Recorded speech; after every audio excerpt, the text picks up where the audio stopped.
Hello बच्चों, कैसे हैं आप लोग।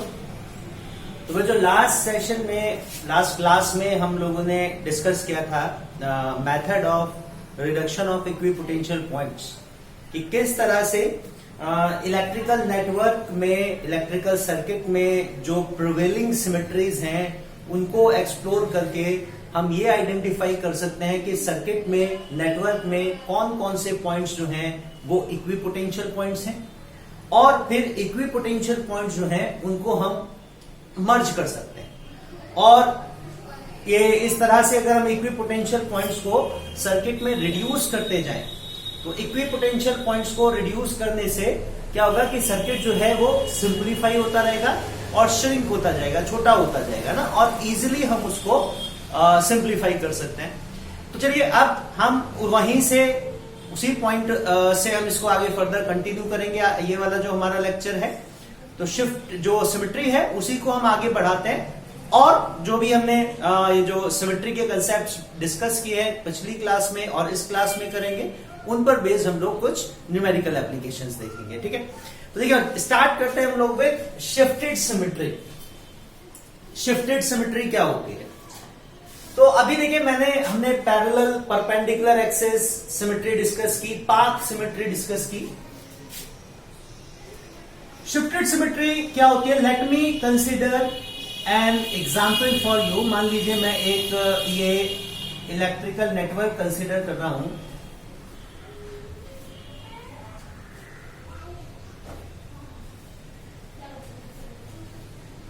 which consists of these 5 resistances. ठीक है, let us say this terminal to be point A and this terminal to be point B, और A और B जो है वो हमारे मतलब इनपुट आउटपुट टर्मिनल्स हैं। एक तरह से A और B के बीच में हम सेल या बैटरी कनेक्ट करेंगे, और इसमें जो ये रेजिस्टेंसेस हैं ये इस तरह से है कि मान लीजिए ये हमारा 5 ओम रेजिस्टेंस है, और ये कोई 15-20 ओम, कोई भी कुछ भी मान लीजिए, ये 15 ओम रेजिस्टेंस है एग्जांपल के लिए। ठीक है, ये भी हमारा 5 ओम रेजिस्टेंस है और ये 15 ओम रेजिस्टेंस है। तो अगर अभी मैं इस नेटवर्क को देखूं तो जैसा कि हम पढ़ चुके हैं परपेंडिकुलर एक्सिस सिमेट्री, मुझको दिख रहा है कि ये जो एक्सिस है, इस एक्सिस के अबाउट ये नेटवर्क सिमेट्रिकल है ना। इधर वाला जो पोर्शन है ये 2 रेजिस्टेंस और ये 2 रेजिस्टेंस, ये पोर्शन नेटवर्क का और ये पोर्शन नेटवर्क का एक दूसरे की मिरर इमेजेस हैं। तो अगर मैं इसको एक प्लेन मिरर मान लूं तो ये पोर्शन और ये पोर्शन सिमेट्रिकल, मतलब मिरर इमेजेस आएंगे। तो ये हमारी परपेंडिकुलर एक्सिस सिमेट्री है। परपेंडिकुलर एक्सिस इसलिए क्योंकि करंट फ्लो की direction from A to B है, और ये हमारा जो एक्सिस ऑफ सिमेट्री है, this is perpendicular to the direction of flow of current. तो मैं कह सकता हूं, as from my understanding of perpendicular axis symmetry, मैं कह सकता हूं कि पी क्यू जो हमारे लाइन ऑफ सिमेट्री है ना, जो एक्सिस ऑफ सिमेट्री है, इसके अलावा कोई करंट फ्लो नहीं करेगा। तो ये जो रेजिस्टेंस है, एग्जांपल के लिए मान लीजिए 20 ओम रेजिस्टेंस था, तो इस 20 ओम रेजिस्टेंस के अक्रॉस कोई करंट फ्लो नहीं करेगा। ठीक है, और मान लीजिए कि पॉइंट ए पर हमारे 2 करंट एंटर करते हैं, मतलब जो टोटल करंट है, फॉर एग्जांपल के लिए वो हमारा I1 I2 एंटर करता है, I1 plus I2 at point A, and it diverges into the 2 branches. A P के अक्रॉस करंट फ्लो करता है I1 और ए क्यू के अक्रॉस करंट फ्लो करता है I2। तो जैसा कि हम जानते हैं इस आर में तो कोई करंट फ्लो करेगा नहीं, और वैसे भी परपेंडिकुलर एक्सिस सिमेट्री में हम जानते हैं कि जितना करंट यहां जैसे पॉइंट ए से मतलब इधर पी की तरफ फ्लो कर रहा है, उतना ही करंट पी से बी की तरफ फ्लो करेगा। मतलब ये भी I1 आएगा, ये भी I1 आएगा, सॉरी ये I2 आएगा, जितना ए से क्यू तक आ रहा है उतना ही क्यू से बी तक आएगा I2 करंट। बस इतना है कि ये करंट का जो फ्लो है वो मिरर इमेज नहीं होगा, वो हम जानते भी हैं क्यों होता है ऐसा। क्यों? क्योंकि ये तो हमारा इनपुट पॉइंट है, यहां से तो करंट एंटर करेगा, और ये आउटपुट पॉइंट है, यहां से करंट बाहर निकलेगा। तो इसलिए करंट की जो डायरेक्शन है वो मिरर इमेजेस नहीं हो सकती है पैरेलल एक्सिस सिमेट्री में। तो ये हमने डिस्कस भी किया था कि ये असिमेट्री, करंट के फ्लो में जो असिमेट्री है वो होती है परपेंडिकुलर एक्सिस सिमेट्री में। तो ये दो परपेंडिकुलर एक्सिस सिमेट्री हो गई। मान लीजिए अगर हमको यही नेटवर्क, एग्जाम्पल के लिए ये नेटवर्क हमको ऐसे नहीं दिया होता, ठीक है, ये नेटवर्क हमको ऐसे दिया था, रेजिस्टेंस यही है लेकिन कंबाइंड ये थोड़े डिफरेंट वे में होते। किस तरह से कंबाइंड होते ये?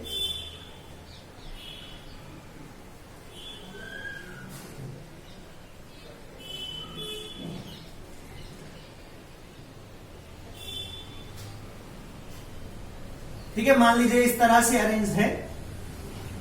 बस ये अब की बार जैसे हमारा 5 ओम है तो मान लीजिए ये 15 ओम है और ये 15 ओम है तो मान लीजिए ये 5 ओम है।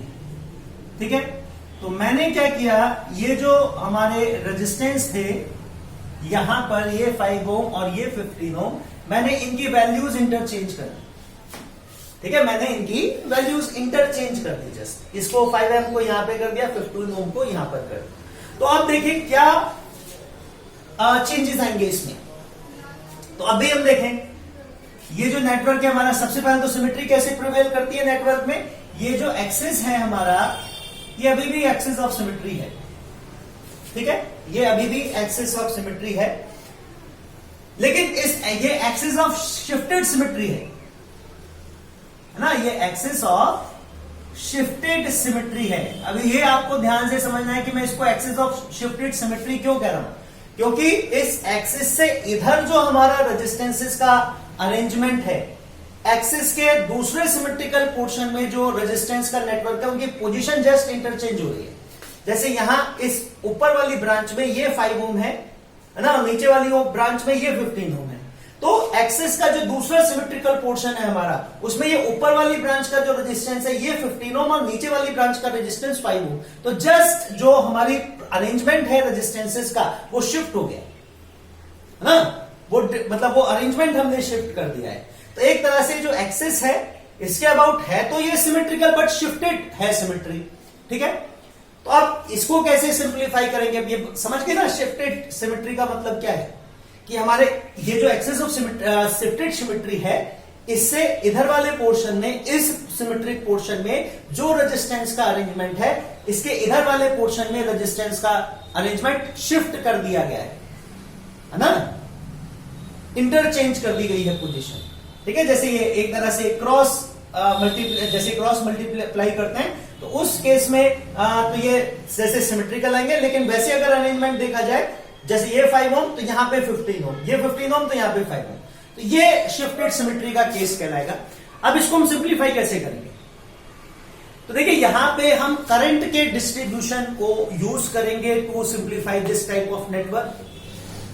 कैसे? मान लीजिए कि सेम वही हमारे ये जो पॉइंट है वहां पर I1 plus I2 total current enter करता है, 15 ओम पर करंट आता है I2 और 5 ओम तक करंट आता है I1, ये हमने अपनी तरफ से मान लिया। तो अब क्या 15 ओम, वो ये जो 15 ओम है इसके अक्रॉस यही I1 करंट फ्लो करेगा जैसे यहां फ्लो कर रहा था परपेंडिकुलर एक्सिस सिमेट्री में? नहीं, अब ऐसा नहीं होगा। अब हम देखें हम क्या सिमेट्री अप्लाई करेंगे। ये शिफ्टेड सिमेट्री किस तरह से करंट डिस्ट्रीब्यूशन हम यहां पे करेंगे on basis of shifted symmetry. हम कहेंगे इनपुट पॉइंट पर हमारे पास दो रेजिस्टेंस थे, 5 ओम और 15 ओम। आउटपुट पॉइंट पर भी हमारे पास दो रेजिस्टेंस है, 5 ओम और 15 ओम।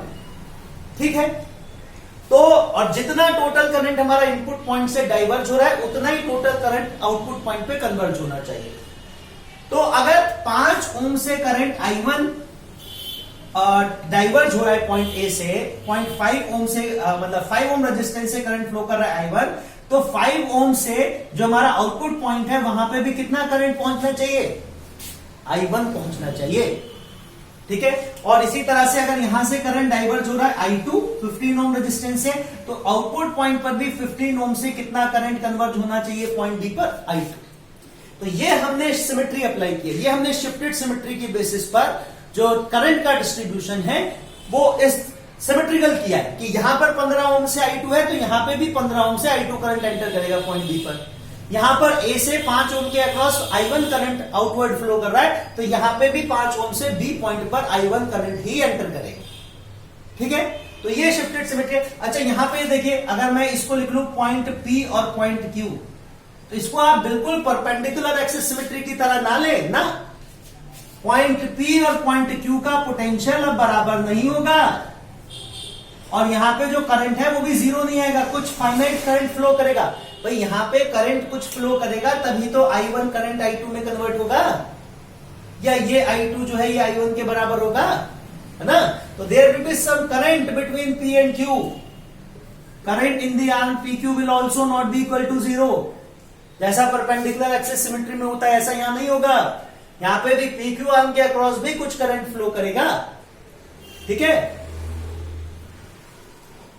ठीक, तो ये हमारा शिफ्टेड सिमेट्री। बाकी क्या है कि जैसे यहां पे हम कुछ करंट मान लें, फॉर एग्जांपल इसको I3 मान लेते हैं, तो हम लिख सकते हैं कि भाई एक इक्वेशन तो ये लिख सकते हैं I1 minus I3 equals to I2, और एक ये लिख सकते हैं I2 plus I3 equals to I1, है ना। कुछ इस तरह की हम इक्वेशन बना लेंगे और ओम्स लॉ और इन इक्वेशन को हम लगाकर सिंप्लीफाई करेंगे तो हम इस नेटवर्क को इजिली सिंप्लीफाई कर सकते हैं, ठीक है।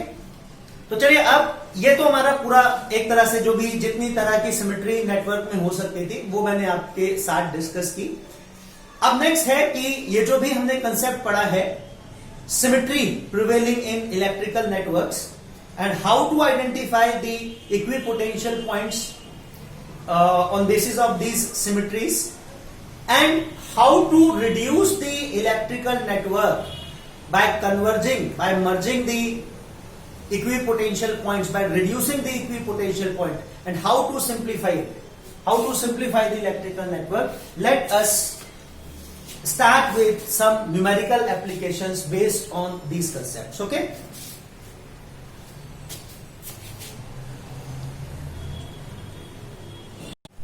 तो चलिए ये एग्जांपल कंसिडर करते हैं।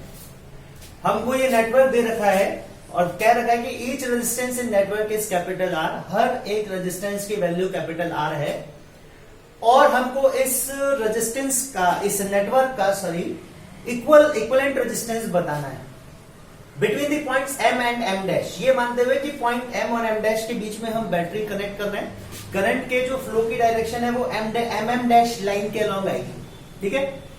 तो बताइए इसका इक्विवेलेंट रेजिस्टेंस कितना आएगा, ठीक है। और ये यहां पर कोई रेजिस्टेंस नहीं, ठीक है। तो सबसे पहले तो let us mark these points, in points को हम मार्क कर लें, मतलब जो भी इसमें नोड्स हैं, ये पॉइंट को लिख लें A, इस पॉइंट को लिख लेते हैं B, let us say this to be C, this is M dash, इसको कह देते हैं D, इसको कह देते हैं E, इसको कह देते हैं F, और इसको कॉमनली कह देते हैं O। तो देखिए साफ देखकर पता चल रहा है कि M और M डैश जो है वो एक्सिस ऑफ सिमेट्री है। क्यों? क्योंकि M और M डैश के M और M डैश से ऊपर और MM डैश से नीचे जो नेटवर्क का हिस्सा है वो मिरर इमेजेस हैं एक दूसरे की ना, बिल्कुल एग्जैक्ट ठीक उसी पैटर्न में ऊपर वाले सिमेट्रिकल हाफ में रेजिस्टेंस अरेंज है, ठीक जिस तरह से हमारे नीचे वाले सिमेट्रिकल हाफ में रेजिस्टेंस का अरेंजमेंट है। तो M और M डैश जो है वो एक्सिस ऑफ सिमेट्री है। क्यों? क्योंकि हमको रेजिस्टेंस M और M डैश के अक्रॉस ही बताना है। M और M डैश को हमको ये मानना है कि इनमें से एक इनपुट और एक आउटपुट पॉइंट है, एक पॉइंट से करंट एंटर करेगा, एक पॉइंट से करंट बाहर निकलेगा, क्योंकि इनके बीच में हम सेल कनेक्ट करेंगे। तो बेसिकली M और M डैश के अलॉन्ग ही करंट फ्लो की डायरेक्शन है और यही एक्सिस ऑफ सिमेट्री है। तो बेसिकली हम कह सकते हैं M और M डैश जो है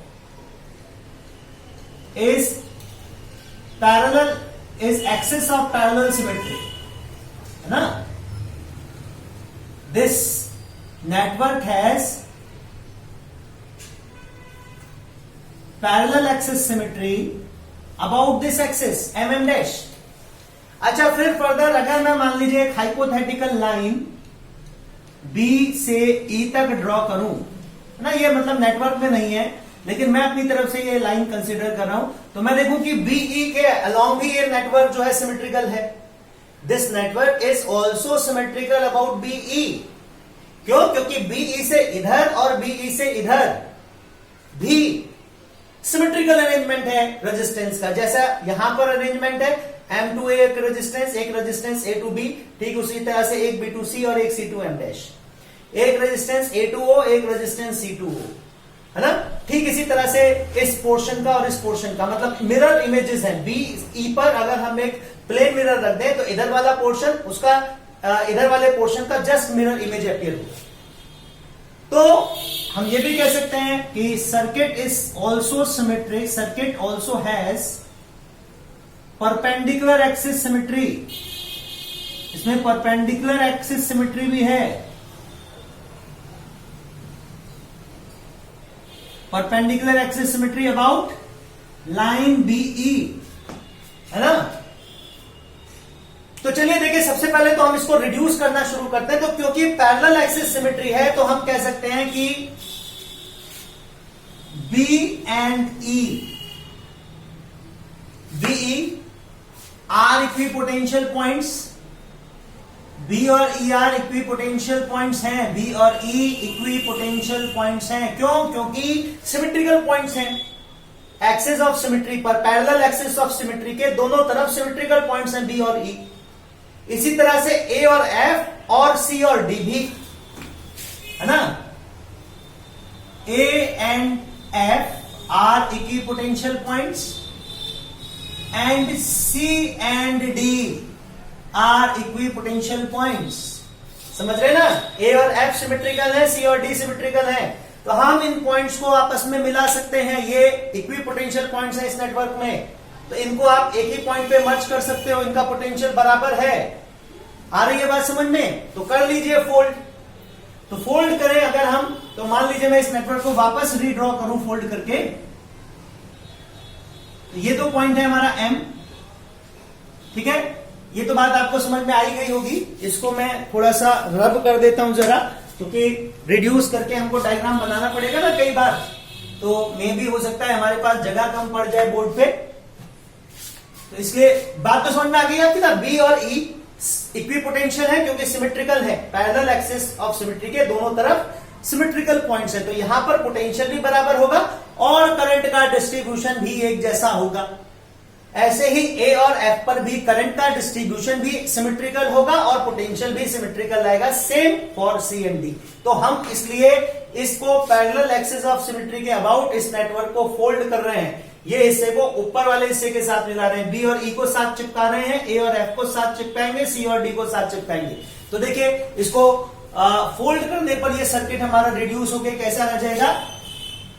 late us say this to be point M, और ये हमारा एक कॉमन पॉइंट बन जाएगा ए और एफ का, और ये हमारा एक कॉमन पॉइंट बन जाएगा बी और ई का। और इसी तरह से यहां पर एक कॉमन पॉइंट आएगा हमारा, ये आएगा सी और डी का, ठीक है। तो इसके बीच में एम और ए के बीच में पहले एक रेजिस्टेंस था, अब दो आ जाएंगे। एम और ए के बीच में एफ भी आ गया ना, तो एक तो ये रेजिस्टेंस आ जाएगा आर, एक ये रेजिस्टेंस आ जाएगा आर। तो दो रेजिस्टेंस हम इस तरह से ड्रॉ कर लेते हैं।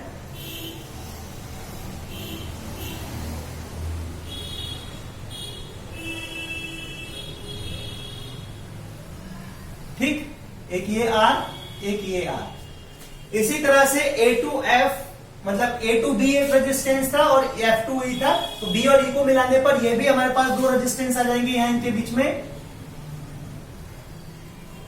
इनको हम फर्दर इस तरह से ड्रॉ कर लेते हैं, ठीक। फिर यहां पे हमारा एम से लेकर ओ तक एक रेजिस्टेंस है आर, वो तो एज इट इज ड्रॉ हो जाएगा। फिर एक रेजिस्टेंस हमारा ए से ओ तक था, एक एफ से ओ तक था, तो एक दो रेजिस्टेंस और आपस में हम यहां पे बना सकते हैं, है ना। ए और एफ से ओ तक ये आर और ये आर, इस तरह से ये रिड्यूस हो गया हमारा। अब इधर वाले पोर्शन को रिड्यूस करें तो बी से सी और इसी तरह से ई टू डी दो रेजिस्टेंस बनेंगे।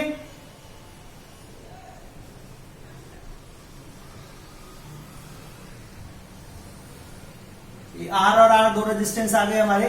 इसी तरह से सी से एम डैश तक, let us say this point to be M dash, मान लीजिए इस पॉइंट को हम एम डैश कह देते हैं। तो सी से एम डैश तक एक रेजिस्टेंस बनेगा हमारा। अच्छा, ओ से एम डैश तक भी एक रेजिस्टेंस आएगा और एक रेजिस्टेंस बनेगा ये डी टू एम डैश, ठीक है। तो ये दो रेजिस्टेंस R और R, और एक दो रेजिस्टेंस हमारे यहां आ जाएंगे, एक जो C से O है, एक जो D से O है। ठीक है, तो इस तरह से parallel axis of symmetry apply करके हम इस रेजिस्टेंस को इस तरह से रीड्रॉ कर सकते हैं। ठीक, तो आप देखें ये A और F को मिलाने पर ये दोनों रेजिस्टेंस जो पहले M और A के बीच में और M और F के बीच में थे, वो दोनों पैरेलल कॉम्बिनेशन में आ जाएंगे। यहां से देखने पर नहीं लग रहा था कि M और A और M और F पैरेलल कॉम्बिनेशन में हो सकते हैं ना, लेकिन हमने जैसे नेटवर्क को वापस रीड्रॉ किया तो पिक्चर एकदम क्लियर है ना, क्लियर कि M से लेकर A और F के बीच में जो दो रेजिस्टेंस थे वही आपस में पैरेलल में आएंगे, क्योंकि जितना पोटेंशियल जो है पॉइंट A का होगा उतना ही पोटेंशियल पॉइंट F का होगा। क्यों? क्योंकि ये सिमेट्रिकल पॉइंट्स हैं पैरेलल एक्सिस ऑफ सिमेट्री के अबव। तो ठीक है, तो मैं क्या करूं, इनको रिड्यूस करके पैरेलल कॉम्बिनेशन, ऐसे ये भी पैरेलल में है, ये दो पैरेलल में आएंगे, ये पैरेलल में, ये पैरेलल में, ये पैरेलल। ठीक है, तो मैं इनको रिड्यूस करके एक एक रेजिस्टेंस ही बना लेता हूं।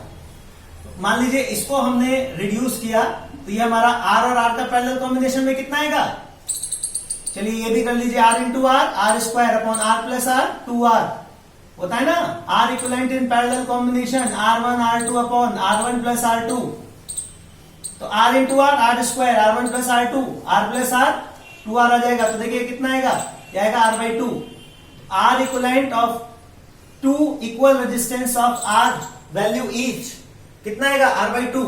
यहां पे एक रेजिस्टेंस बना लेता हूं मैं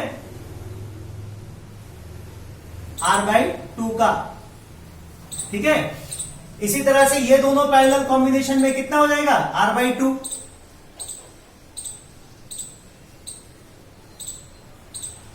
इसी तरह से इन दोनों का इक्विवेलेंट कितना आएगा पैरेलल कॉम्बिनेशन में R/2। इसी तरह से इन दोनों का इक्विवेलेंट कितना आएगा पैरेलल कॉम्बिनेशन में R/2। इसी तरह से इन दोनों का इक्विवेलेंट पैरेलल कॉम्बिनेशन में कितना आएगा R/2। इसी तरह से इन दोनों का इक्विवेलेंट पैरेलल कॉम्बिनेशन में कितना आएगा, कितना आएगा, ये भी R/2 ही आएगा। और ये हमारे पास R और R रेजिस्टेंस के दो नेटवर्क रह गए। तो ये देखिए, ठीक है, ये हमारे जो है ये सिमेट्रिकल पॉइंट्स, मतलब ये हमारा जो है इस तरह से रिड्यूस हो जाएगा अगर हम पैरेलल एक्सिस ऑफ सिमेट्री इस पर अप्लाई करें तो। अब देखिए, अब मैं अप्लाई करता हूं इस पर पाथ सिमेट्री। ठीक है, अब आगे मैं इस पर अप्लाई करता हूं पाथ सिमेट्री। पाथ सिमेट्री कैसे अप्लाई करूं कि भाई देखें, यहां M से जो करंट चला उसके लिए दो रास्ते हैं, एक तो यहां से यहां, ठीक है, एक यहां से यहां।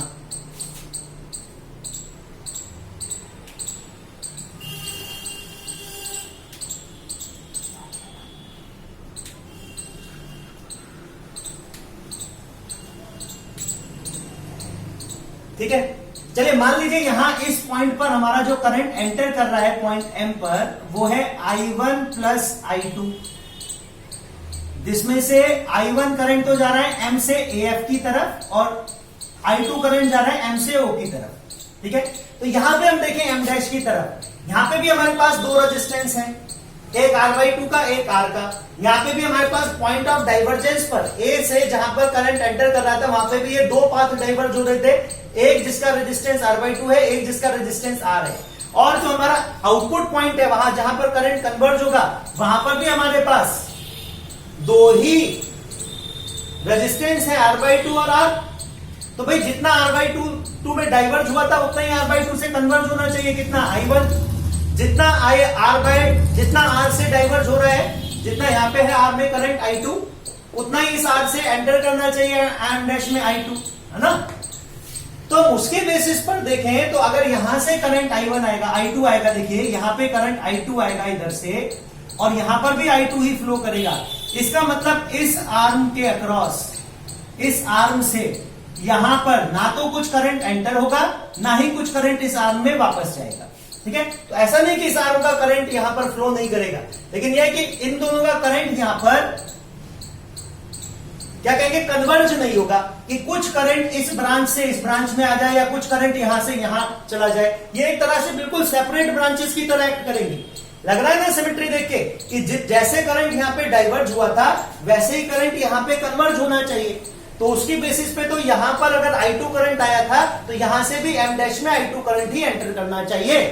तो उसकी बेसिस पर ये जो पॉइंट है O, यहां पे मैं कह सकता हूं कि ये दो रेजिस्टेंसेस का जो नेटवर्क है, इस नेटवर्क से ना तो कुछ करंट इस आर्म में O से ऊपर की तरफ जाएगा ऐसे, ना कुछ करंट इस आर्म से इसमें O से M डैश की तरफ आएगा। तो एक तरह से ये है तो कनेक्टेड, लेकिन कोई करंट का इंटरचेंज नहीं हो रहा, तो ये ठीक उसी तरह से बिहेव करेंगे जैसे ये सेपरेटेड वायर्स हों। तो मैं उस बेसिस पर इनको वापस रीड्रॉ कर सकता हूं। कैसे? ये हमारा M, तो ये M से AF तक हमारा एक रेजिस्टेंस है R/2, और फिर ये A से AF से लेकर यहां तक हमारा B तक एक रेजिस्टेंस है R/2, फिर ये यहां से O तक हमारा एक रेजिस्टेंस है, और ये इनके बीच में एक रेजिस्टेंस कनेक्टेड है R/2 ना, ये R है। ये पॉइंट हो गया हमारा B। फिर B से लेकर, अच्छा इनको मैं सेपरेट कर ले रहा हूं, है ना, इनको मिंगल नहीं कर रहा। क्यों? क्योंकि यहाँ पे करंट की कोई मिक्सिंग हो ही नहीं रही, कोई करंट इंटर एक्सचेंज नहीं हो रहा ब्रांचेस के बीच में। ये R/2, ये करंट हमारा, ये रेजिस्टेंस R/2, और फिर यहां से M डैश तक एक है R/2, और फिर यहां से O, ये हमारा एक रेजिस्टेंस है R। ठीक है, तो ये इस तरह से थोड़ा सा सेपरेट हम कर लेंगे। अब देखिए, ये यहां से यहां तक हमारा एक सीरीज बन जाएगा, मतलब जितना करंट यहां से एंटर करेगा R/2 में, उतना ही करंट इस R/2 में फ्लो करेगा। क्यों? क्योंकि O के साथ में कोई करंट इंटरचेंज हो ही नहीं रहा था। तो इसको हम और सिंप्लीफाई कर सकते हैं, इनका सीरीज कॉम्बिनेशन हो जाएगा, इनका सीरीज कॉम्बिनेशन हो जाएगा, इनका सीरीज कॉम्बिनेशन हो जाएगा, है ना। तो सिंप्लीफाई कर लें, और तो एक तो ये रेजिस्टेंस है R/2, फिर ये R/2 सीरीज में ऐड होके कितना हो जाएगा? ये हो जाएगा R। ऊपर हम एक रेजिस्टेंस ड्रॉ कर लेते हैं, इसको एक ही लाइन बना लूं मैं, जिसका रेजिस्टेंस है R। इसी तरह से ये ऐड होके R/2 सीरीज में कितना हो जाएगा? ये भी हो जाएगा R। ठीक है, फिर यहां से यहां पर ये एक रेजिस्टेंस आएगा R/2 का, और ये M से लेकर M डैश तक ये O के थ्रू रेजिस्टेंस के दो सीरीज में, इनका इक्विवेलेंट आ जाएगा 2R। ये हो जाएगा हमारा R+R 2R। ठीक है, अब इसको और सिंप्लीफाई करें तो देखिए, ऊपर वाली आर्म का ये ऐड कर लीजिए, ये R+R पैरेलल में कितना आ जाएगा? ये R और ये R मिलके पैरेलल में कितना आ जाएगा? 2R का पैरेलल में भी इक्विवेलेंट निकाला था R/2, फिर ये R/2, ये R/2 और ये R/2 सीरीज में है, तो ये इक्विवेलेंट हो जाएगा हमारा, तीन को ऐड करेंगे तो आ जाएगा 3R/2। तो हमारा सिंपल इस तरह से रिड्यूस हो जाएगा कि ये लोअर ब्रांच का आ जाएगा 2R between M to M dash, और ये ऊपर वाली ब्रांच का आ जाएगा 3R/2। अब इनका पैरेलल कॉम्बिनेशन में निकालेंगे तो सिंपल R इक्विवेलेंट लिख सकते हैं। R इक्विवेलेंट हमारा आएगा 3R/2 into 2R upon 3R/2 plus 2R। ठीक है, तो ये हो जाएगा 3R² अपॉन, और ये आ जाएगा डिनोमिनेटर में 7/2, 2 एलसीएम ले लेंगे तो 7R/2। ठीक है, 2 पर R से R एलिमिनेट हो जाएगा तो आ जाएगा 6/7R। तो इसका जो इक्विवेलेंट रेजिस्टेंस आएगा हमारा इस गिवन नेटवर्क का, वो 6/7R होगा। ठीक है बच्चों, तो देखिए और भी एग्जाम्पल कंसीडर करते हैं हम इसके अलावा।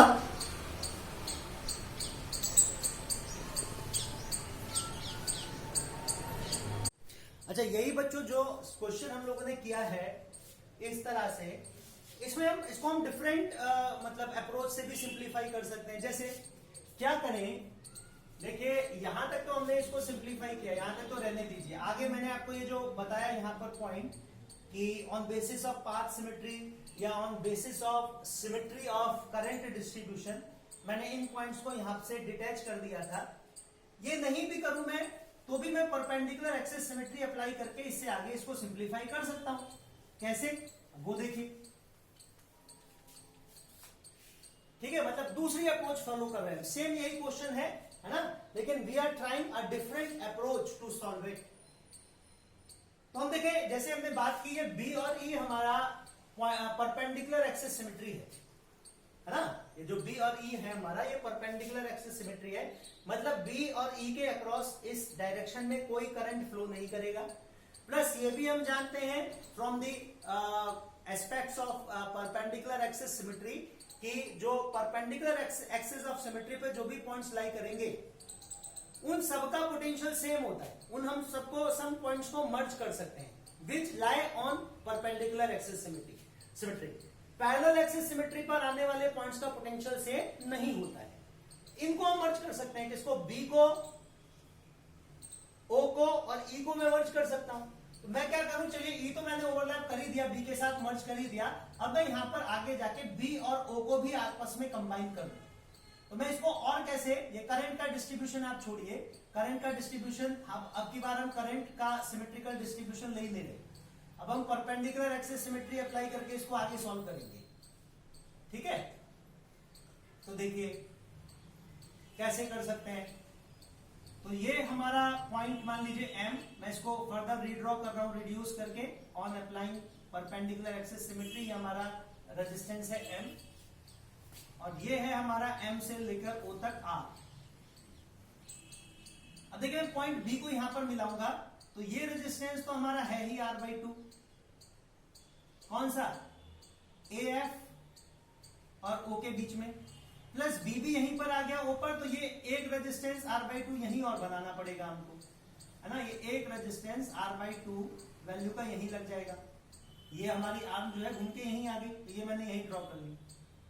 ठीक है, चलिए इसको थोड़ा, इसको आर बाई टू को यहां लिख दें, इसको मैं ऐसे ड्रॉ कर लेता हूं, है ना। ये हमारी आर्म आ गई एफ बी, बी हमने यहीं ओ के साथ कन्वर्ज कर दिया है। ठीक, अब इसी तरह से ये रेजिस्टेंस था हमारा यहां से लेकर सी पॉइंट, डी पॉइंट जो कॉमन पॉइंट था, ये सी डी जो हमने मर्ज किए थे, ये रेजिस्टेंस था आर बाई टू। जब बी को यहां पर मिला दिया तो बी और सी के बीच में जो हमारा रेजिस्टेंस है वो भी यहीं पर आ जाएगा। ठीक है, आर बाई टू। और फिर हमारा ये रेजिस्टेंस आर बाई टू जो कि एम डैश तक जा रहा है, और ये हमारा ओ से लेकर एम डैश तक आर। ठीक है, तो हम इस चाहते तो इस सर्किट को इस तरह भी रिड्यूस कर सकते थे by converging, by joining points B and O जो कि parallel perpendicular axis of symmetry पर लाई करते हैं इस सर्किट की। ठीक है, अब देखिए ये दोनों पैरेलल में है, ये दोनों पैरेलल में है, तो इनको मैं और सिंप्लीफाई करूं तो मैं इनको रिड्रॉ कर दूंगा। ये पॉइंट हो गया एम, ये रेजिस्टेंस आएगा हमारा आर ओ तक, और ओ से एम डैश तक भी आर है। ठीक है, ये रेजिस्टेंस हमारा आर बाई टू है। ठीक है, और ये ऊपर जो कन्वर्ज हो रहे हैं दोनों, ये आर बाई टू का पैरेलल कॉम्बिनेशन है, तो आर बाई टू का पैरेलल में कितना आ जाएगा, इनका आधा हो जाएगा आर बाई फोर। और इसी तरह से ये आर बाई टू, ये आर बाई टू मिलकर कितना हो जाएगा, आर बाई फोर। ये कौन सा पॉइंट है हमारा, ये ए कॉमा एफ है, ये सी कॉमा डी आ जाएगा, और ये यहां से यहां तक एक रेजिस्टेंस हो गया हमारा आर बाई टू। तो देखिए इस तरह से सिंप्लीफाई हो गए। इनको फिर और रिड्यूस करूं तो मैं इनको ड्रॉ कर सकता हूं ऐसे कि ये तो हमारा R from M to O, ये हमारा R from O to M dash. ठीक है, फिर ऊपर एक आर्म का ये रेजिस्टेंस आ जाएगा हमारे पास, आर और आर बाई टू और आर बाई फोर को सीरीज में ऐड करिए, R by two plus R by four कितना आएगा, कॉमन एलसीएम हो जाएगा 4, 2 से डिवाइड करेंगे तो 2 बचेगा, 2r plus are 3r by 4। तो ये ऊपर वाली आर्म का हमारा आ जाएगा रेजिस्टेंस 3r बाई 4, और इसी तरह से सिमेट्रिकली इस आर्म का रेजिस्टेंस आ जाएगा 3r बाई 4। ठीक है, अब देखिए कितना आसान से हमारा रिड्यूस हो गया। अब हम देखें ये और ये पैरेलल में है, ये और ये पैरेलल में है और ये कॉम्बिनेशन सीरीज में है। तो 3r/4 का और r का पैरेलल इक्विवेलेंट निकाल लीजिए। तो 3r/4 इंटू r हो जाएगा 3r²/4 plus 3/4r plus r। तो ये कॉमन r से तो ये एक r एलिमिनेट हो जाएगा, डिनोमिनेटर में आएगा 4, एलसीएम आ जाएगा 3 + 4 और ऊपर हमारा 3/4 आएगा। तो ये आ जाएगा, सॉल्व करें तो 3/4 इंटू 4/7, 4 तो एलिमिनेट हो गया, ये इक्विवेलेंट आएगा 3/7। तो ये हमारे पास दो, अगर और फर्दर सिंप्लीफाई करूं मैं इसको, ठीक है, और सिंप्लीफाई करूं मैं इसको, तो देखिए ये और ये इनका जो पैरेलल कॉम्बिनेशन में इक्विवेलेंट आएगा वो 3r/7 आएगा, इसका भी 3r/7 आएगा। तो ये 3r/7 और ये 3r/7 क्या है, सीरीज कॉम्बिनेशन में है। तो ये इक्विवेलेंट बन जाएगा m से o तक एक रेजिस्टेंस बन जाएगा 3r/7 और o से m डैश तक एक रेजिस्टेंस बन जाएगा 3r/7। अब मैं अगर इनका इक्विवेलेंट निकालूं तो सीरीज में है ये दोनों, तो ऐड होकर कितना आ जाएगा 3r/7 प्लस 3r/7। तो फाइनली हमारा जो r इक्विवेलेंट आएगा वो आएगा 6r/7, ठीक है, जो हमारा पहले भी आया था। तो किसी भी तरह से हम इसको सिंप्लीफाई करके इक्विवेलेंट तो वही आएगा m और m डैश पॉइंट्स के बीच में, लेकिन हम डिफरेंट टाइप ऑफ सिमेट्री को एक्सप्लोर कर सकते हैं। एक ही नेटवर्क को सॉल्व करने के लिए बहुत सारे तरीके आपके पास हो सकते हैं, ठीक है।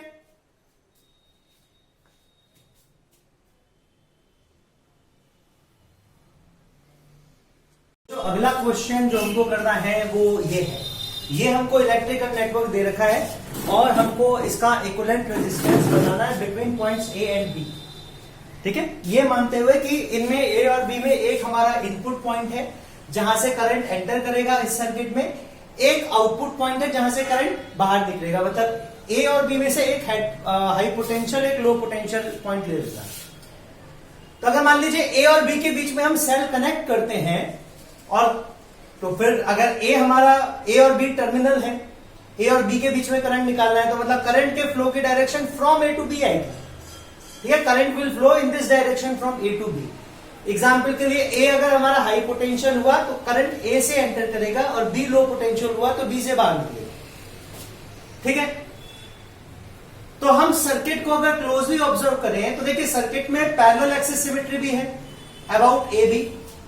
जो AB है हमारा यही लाइन, इसके अबाउट ये पैरेलल एक्सिस ऑफ सिमेट्री है, क्योंकि सर्किट इस लाइन के अबाउट सिमेट्रिकल है और इस लाइन के अबाउट सिमेट्रिकल है, यही करंट फ्लो की डायरेक्शन भी है। इससे ऊपर का पोर्शन और इससे नीचे का पोर्शन एक दूसरे की मिरर इमेज है कि अगर एक बी पर हम एक प्लेन मिरर रख दें तो बिल्कुल ऊपर वाले रेजिस्टेंस का अरेंजमेंट मिरर इमेज आएगा नीचे वाले रेजिस्टेंस के अरेंजमेंट का। तो ये पैरेलल एक्सिस ऑफ सिमेट्री, और एक तरह से हम पैरेलल एक्सिस ऑफ सिमेट्री के एस्पेक्ट देखें तो पहले तो मैं पॉइंट्स मार्क करूं। Let us say this point to be B, अच्छा बी तो हम ले चुके हैं, इसको सी ले लें, इसको डी ले लें और इसको ओ ले लें। तो हम जानते हैं कि पैरेलल एक्सिस ऑफ सिमेट्री के दोनों सिमेट्रिकल हाफ पर, पैरेलल एक्सिस ऑफ सिमेट्री के अबाउट दोनों सिमेट्रिकल जो पोर्शंस आएंगे नेटवर्क के, उनके जो सिमेट्रिकल पॉइंट्स होंगे वहां पर करंट और पोटेंशियल का डिस्ट्रीब्यूशन बिल्कुल सिमिलर होता है ना। कहने का मतलब कि पॉइंट सी और पॉइंट डी हमारे जो हैं वो एक तरह से देखा जाए तो क्या है कि सेम सिमेट्रिकल पॉइंट्स हैं, पैरेलल एक्सिस ऑफ सिमेट्री के अबाउट सिमेट्रिकल पॉइंट्स हैं। तो potential of C will be equal to potential of D. C का पोटेंशियल और डी पॉइंट का पोटेंशियल जो है वो इक्वल आएगा और यही वी ओ के पोटेंशियल के बराबर भी होगा, है ना। ओ पॉइंट का पोटेंशियल भी इतना ही होगा।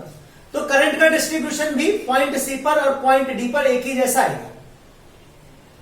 तो एक और हम जानते हैं कि भाई पैरेलल एक्सिस ऑफ सिमेट्री के अबाउट हम चाहे तो सर्किट को फोल्ड कर सकते हैं, नेटवर्क को फोल्ड कर सकते हैं। तो मैं क्या करूंगा, यहां पर पॉइंट सी और पॉइंट डी को आपस में कन्वर्ज कर रहा हूं, पॉइंट सी और डी को मिला रहा हूं, ठीक है।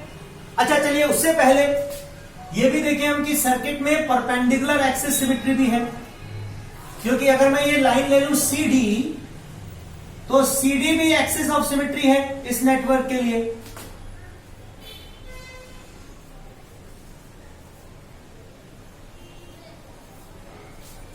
ठीक है, CD भी पर भी अगर हम मिरर रख दें तो इधर जो रेजिस्टेंस का अरेंजमेंट है वो इधर वाले रेजिस्टेंस की मिरर इमेज आएगा, तो परपेंडिकुलर एक्सिस सिमेट्री भी प्रिवेल करती है इस नेटवर्क में। तो क्या करें, दोनों को अप्रोच लगा के हम दोनों अप्रोच से सिंप्लीफाई कर सकते हैं। चलिए पहले पैरेलल एक्सिस ऑफ सिमेट्री वाली से हम सिंप्लीफाई करते हैं।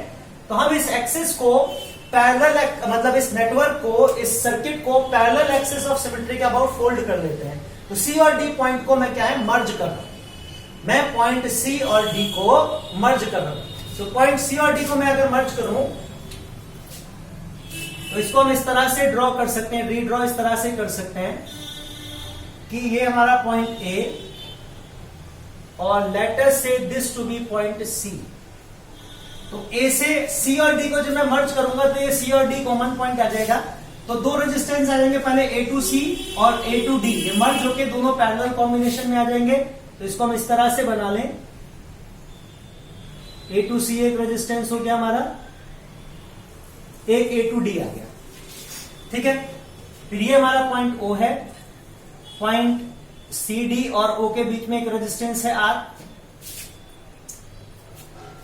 फिर इसी तरह से जब हम इनको मर्ज करेंगे तो ये D से B और C से B तक जो ये रेजिस्टेंस है ये भी पैरेलल कॉम्बिनेशन में आ जाएंगे। Let us say this point to be B, ये रेजिस्टेंस है हमारा R। अच्छा, ये वाले भी कन्वर्ज हो जाएंगे, तो इनको फोल्ड करें तो C to R भी मिल जाएगा और O to D, ये वाले भी रेजिस्टेंस जो है पैरेलल कॉम्बिनेशन में आएंगे। तो यहां भी ये दो रेजिस्टेंस आएंगे इन पैरेलल। ठीक, यहां भी ये दो रेजिस्टेंस आएंगे इन पैरेलल। तो ये हमारा कुछ इस तरह से सिंप्लीफाई होके बन जाएगा। अब इनका हम इक्विवेलेंट निकालें तो दिख रहा है कि A से CD पॉइंट के बीच में दोनों रेजिस्टेंस पैरेलल कॉम्बिनेशन में है।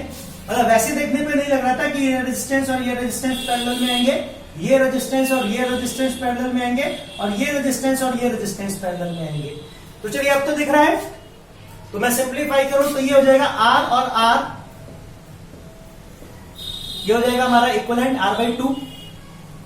A से लेकर ये जो कॉमन पॉइंट है हमारा CD, इनके बीच में एक ही रेजिस्टेंस आ जाएगा R/2। ये रेजिस्टेंस हो गया हमारा A से लेकर O तक R। फिर CD और O के बीच में R और R, इनका पैरेलल कॉम्बिनेशन में इक्विवेलेंट आ जाएगा R/2। फिर ये हमारा CD और B के बीच में एक इक्विवेलेंट रेजिस्टेंस R और R का आ जाएगा R/2।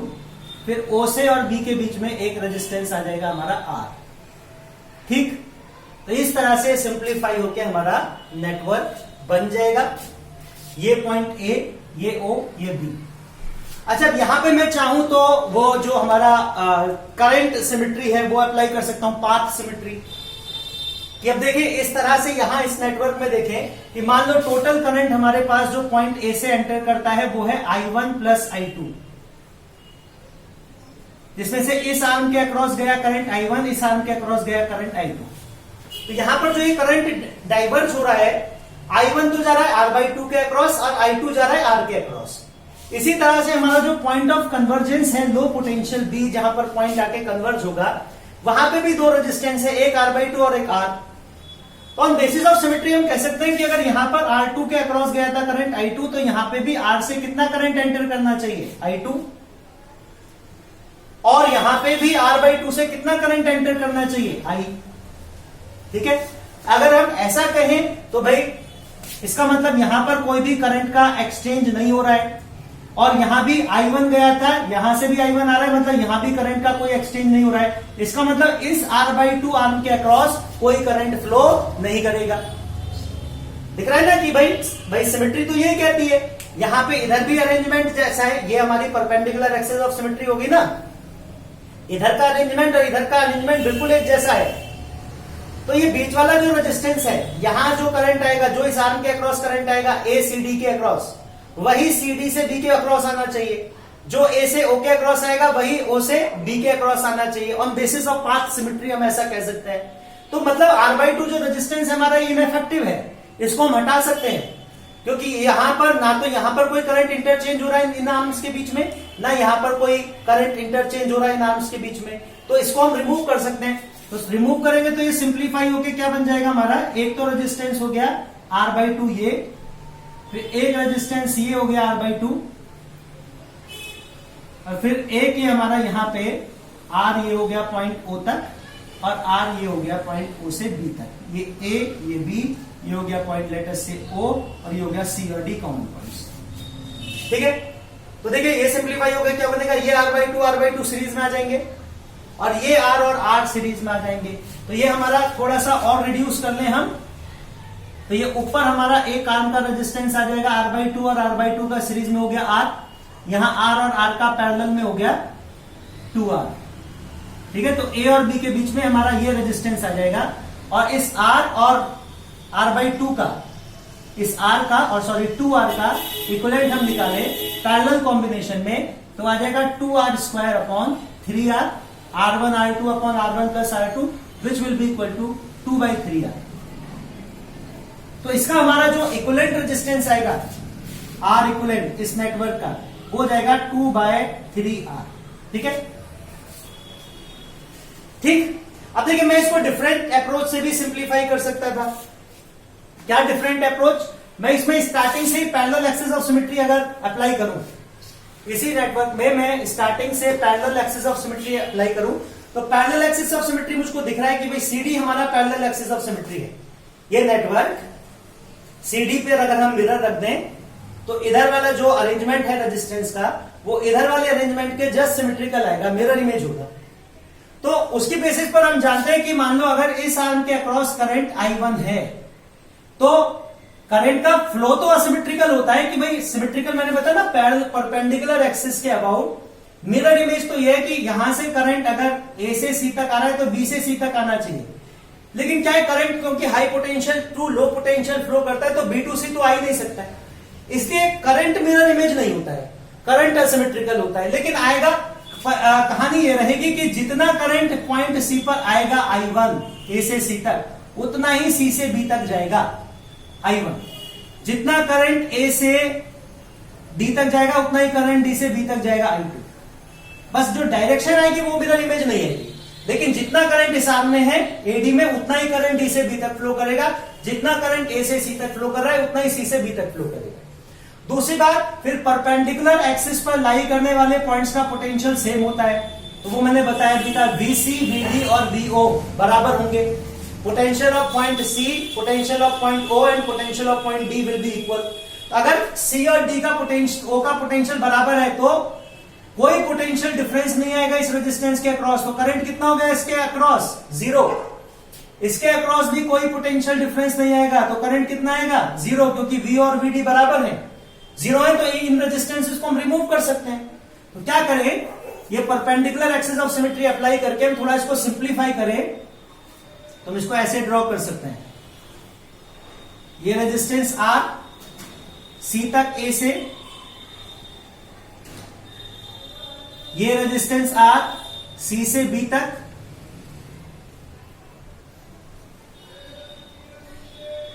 फिर ये रेजिस्टेंस R हमारा A से D तक, और इसी तरह से ये रेजिस्टेंस R हमारा D से B तक।